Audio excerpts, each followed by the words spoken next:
Japanese sandwiches are really having a moment, and I absolutely love the classic pork katsu sando and a wagyu katsu sando, but there's a few that I haven't tried. So today, let's make 3 popular Japanese sandos, starting with the pork katsu. But first, we need to make this. But if you can't be bothered making the bread, then just go to your local bakery, buy a white sandwich loaf, and ask them not to cut it.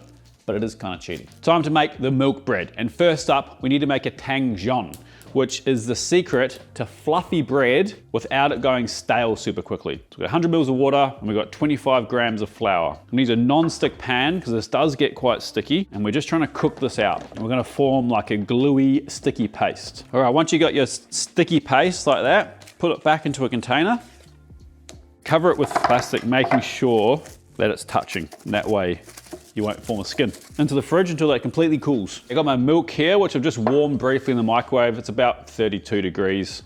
I add the sugar, bonk, and the yeast. I'm gonna mix this until it dissolves.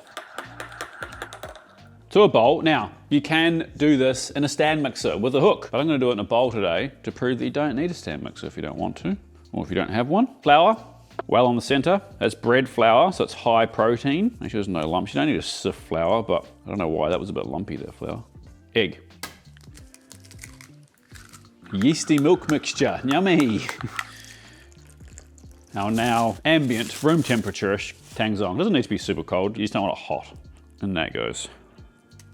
So notice we've still got the butter and the salt to go in. We don't put the salt in just yet because we want to do that last. And the butter we will fold through at the end, just like kind of Indian rich dough, like a brioche. Now I am going to use one of these, which is called I think they're called a Danish whisk. It's good for dough and stuff, but you can just use your fingers or a couple of chopsticks at this part. And we're just trying to bring the dough together before we turn it out and start kneading it. And it might look like at this point, there's not enough liquid in there, but it's just the flour trying to hydrate.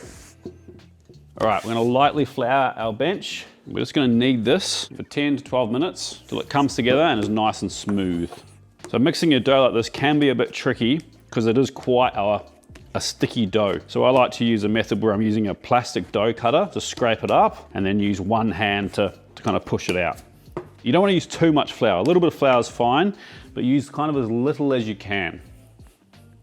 Because if you keep adding flour, you're just decreasing the hydration. We've been kneading for a couple of minutes. We're gonna get our salt in there now, and that should dry up and stiffen up the dough as well. It'll make it easier to knead. You can see now that that salt's in there, it's a lot easier to knead. I don't need to use the scraper as much. I've been kneading for about, 7 minutes now. Our dough's nice and smooth and pliable. It's still quite sticky, which is why most people use a stand mixer, but I think it's a good practice to deal with sticky dough. Stretch it out, add your room temperature butter. Oh, one's a bit cold. Ooh, this might be tricky. And then we're gonna knead this butter into it. So just really working it in. The temperature of the dough, which is definitely above ambient, should start to melt that butter and fold it in on itself. So really good time to use this bench scraper method. So what you don't want is that butter coming out. So if you're using a stand mixer, you obviously just shove the butter in and then turn the stand mixer back on kind of low. Ooh, see, that's what you're trying to avoid. This dough is gonna get quite wet now. Just be patient with it. A little bit of butter on your board's actually gonna be helpful. It'll stop being the dough from sticking. But the ultimate goal is to get all that butter into the dough, not on your board. At a certain point, you're thinking, there's no way that dough is going to absorb that butter. Trust me, just keep going. It will get there. It's starting to tighten up now as well. It's just something about making dough with your hands. It's far more tactile. You can kind of really understand what's happening with the dough. Cool, I'm pretty happy with that. Now we're just going to shape this so it's nice and tight. We're trying to create some tension. Using your dough cutter, bring it towards yourself a few times. We're trying to create tension on the outside of the dough here. There, look at that, nice shiny dough. Still got a bit of push back when you push on it, kind of comes and bounces back. I'm really happy with that. So I'm gonna put this in this massively oversized container. Usually I make a lot bigger doughs than this, but I wanna do it so we can see it clearly when it starts to rise. Just use a little bit of oil or butter, spread it all around. That's just gonna help get the dough out when we need to. In it goes, lid on, Now we want this to double in size. Where I live in Queensland, it's pretty hot here. It's gonna do it in about an hour. Might take an hour, hour and a half, even 2 hours if you live in a colder climate. It's about an hour and 10 later. I got stuck talking to the MBN guy. It's definitely doubled in size. So we're gonna turn it out. So we're gonna turn it out. So we're gonna turn it. Boonk. Smack all that air out. We're gonna get our tin ready. The size of this tin will be in the description below. I like them with the lid. You get the much more squarer loaf. If you don't have a lid, it's not too much of a big deal. You just won't get the square top. So I'm just gonna grab some spray, just a light spray, nothing crazy, and the top. So take this, I'm gonna cut it into 3 even sizes, even pieces I should say. Let's do it properly. We're just gonna weigh the whole thing, divide that by 3. 650 divided by 3, Dazz. 213.33333. 216.660. Think you're a know-it-all, basic Mitch? 216, 218, 220. That didn't make sense. Take each piece, flatten it out. Then we're trying to create tension. So make sure it's not sticking to the bench. So you're gonna fold it in, and then using your thumb, push it into the piece in front of it. So in and push, in and push, in and push, in and push, in and push. You should end up with a nice tight ball that's got a nice shiny outside into our tin. We'll repeat with the other 2.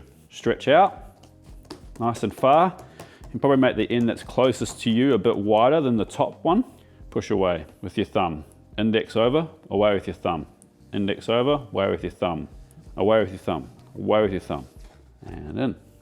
Put the lid on this. We're just gonna leave this in a warm spot to prove for another hour. You want it to at least double in size again. And in the meantime, we're gonna get our oven on to 180 degrees Celsius to get nice and hot. Of course it's hot. It's an oven. All right, an hour later, and she is looking good. You can see it's definitely more than doubled in size. It's exactly what we want. So we've got the oven at 180 degrees, nice and hot. I'm gonna get it in there. Now hopefully we want this to keep proving and to go up and hit the bottom, hit the top and become square. But you don't want it to be too much. You want to get that ratio just right, or it'll be a bit dense. In the oven it goes. Whoa. Let's have a look. Woo. All right, you don't want to take this out of the tin straight away. You gotta let it rest for 10 minutes before we take it out of the tin. So now that it's rested, turn it out. Smells good. All right, we're gonna let this cool completely before we cut it open. So at least 6 hours. I'm just gonna leave mine overnight, but after about 6 hours, I'm gonna put it in like a paper bag or an airtight bag to make sure it doesn't get too stale. All right, we're back. So first up, we're gonna make the pork katsu. We need to crumb our little pork cutlets here. Real simple, take your pork cutlet, dust it in flour. Ooh, make a mess. Dust off any excess. Into the egg, all sides, and panko breadcrumbs. And fun fact, breading anything is one of my most hated jobs in the kitchen. Then we're gonna rest them onto a plate that has more breadcrumbs so that it can absorb any more. Repeat with the rest. Oh, it's also worth mentioning I've seasoned this flour. So we're gonna deep fry these at 160, 170 degrees Celsius. You can use whatever oil you want really. I'm gonna use Wagyu beef tallow because I'm fancy like that and I have an unlimited supply of it. I don't expect you to have a box of Wagyu tallow in your house. Use whatever oil you usually deep fry in. Peanut works really well. All right, once they're nice and golden brown, remove them onto a wire rack to drain and season with salt. Sauces. For the bottom, we're gonna use a little bit of Kewpie mayo and some mustard. Now you can use like a Japanese hot mustard. I just use a hot English mustard because I always have it in my pantry. So that's for one side.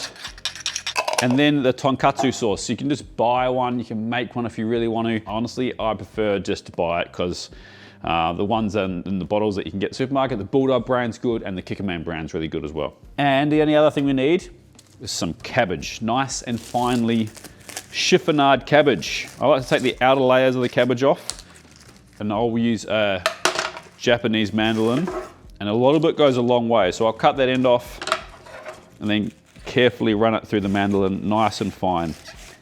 All right, cabbage is ready. You want it really fine like that. And the bread. So with this one, we leave the crusts on, we'll cut them at the end. It's a bit different for the other two. We'll take a third of our loaf. You want quite a thick piece of bread too. And we'll just take this end off.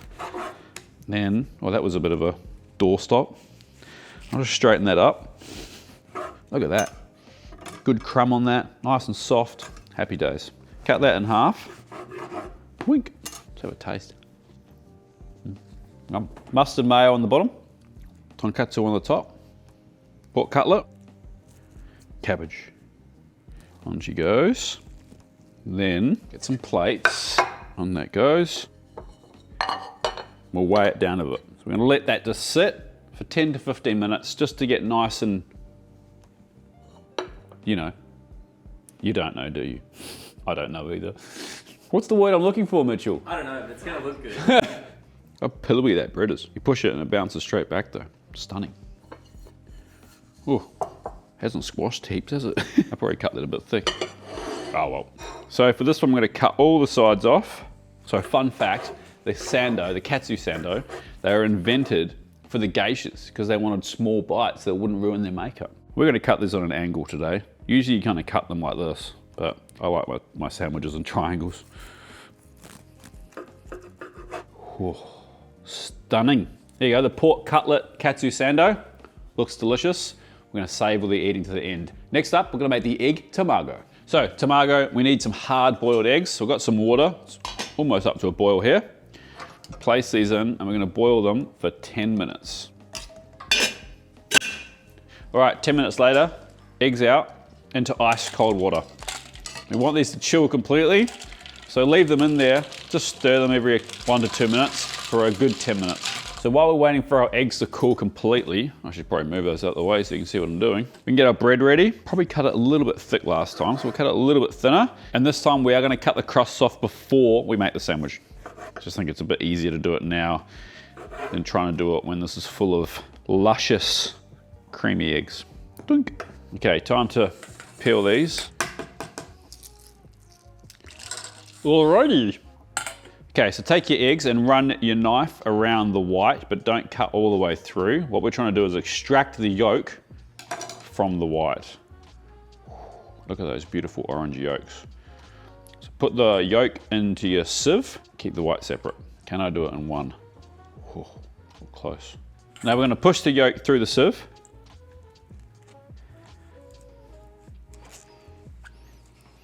All right, that took longer than expected, to be perfectly honest. But it does end with a very nice, fine product. Is it worth it? I'll let you know when I eat it. Is it worth it? We'll ask Dazz when she has to clean that sieve. Now we just need to chop up these whites. Kewpie mayo, big pinch of salt, and white pepper. If you're using black pepper, it kind of will look all spotty. Mix that together. It looks pretty good. Maybe it was worth doing all that egg yolk stuff. So for this one, we're gonna use saran wrap. Cling film, we call it. So down your bread, load her up with your mixture that you lovingly made and actually turned out really well. Surprise, surprise, the Japanese do things well. Who would have thought? What's with Japanese just like perfecting things? I absolutely love it. So you really want to try and load this up. Don't skimp on it. This is the egg sandwich your nana never made, but you always wanted it to. On it goes. Now we're gonna wrap and get this tight. But I think that the trick is to get it encapsulated before you start really applying pressure. Okay, so now we've got 3 sides done. We can really give it a bit of welly, you know?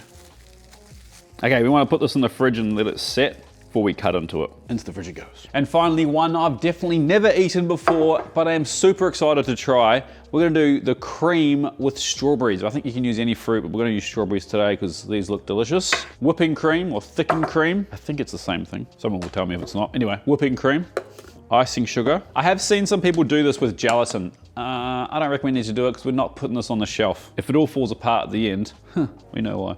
Now we're gonna whip this. You want it pretty thick, but you don't want to make butter. This isn't whipping. Almost there. Perfect. Okay, we're gonna put this cream in a piping bag. All right, that's good to go. Strawberries, just gonna take these tops off. And then same as the egg one, we're gonna cut our bread now and take the crusts off. Get our cling film ready. 1 piece down, cream. Don't be shy. You're gonna make like a pyramid in the center and strawberries. The reason we put that center part in there is so that we can really engulf our strawberries in the cream. One's on the outside too. Now we're gonna take note of the orientation here because we want to cut this on an angle through here so we get a great cross section. We'll mark it once we've wrapped it. More cream on the top. Wow, that's something. I'm proud of this. Over it goes. Get a bit of tightness in there and around. Mark our direction. Dink. Same as the egg one, in the fridge for a couple of hours at least for it to set up nicely and that bread to, you know, soften and absorb some of that creamy goodness. Then we'll slice. These have been resting in the fridge for a couple of hours, so they're nice and cold. This has just been chilling out, so it's a little bit stale, but we'll have a taste anyway. I have a funny feeling I know what this is gonna taste like.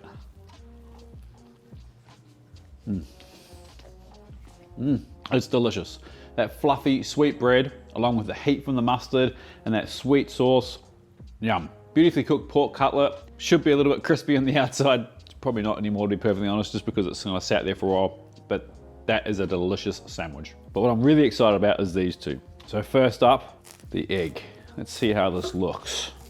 It's a pretty good looking cross section, isn't it? Yum.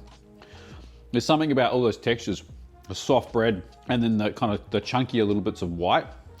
It works really, really well. It's like the best egg sandwich I've ever had at a good bakery. Delicious. But I'm not gonna lie, I'm the most excited for this one. This, I think, might be my favorite because it reminds me, even by looks and smell, of one of my favorite bakery items from a country bakery. Let's see if I nailed that cross section first. Whoa, how cool does that look?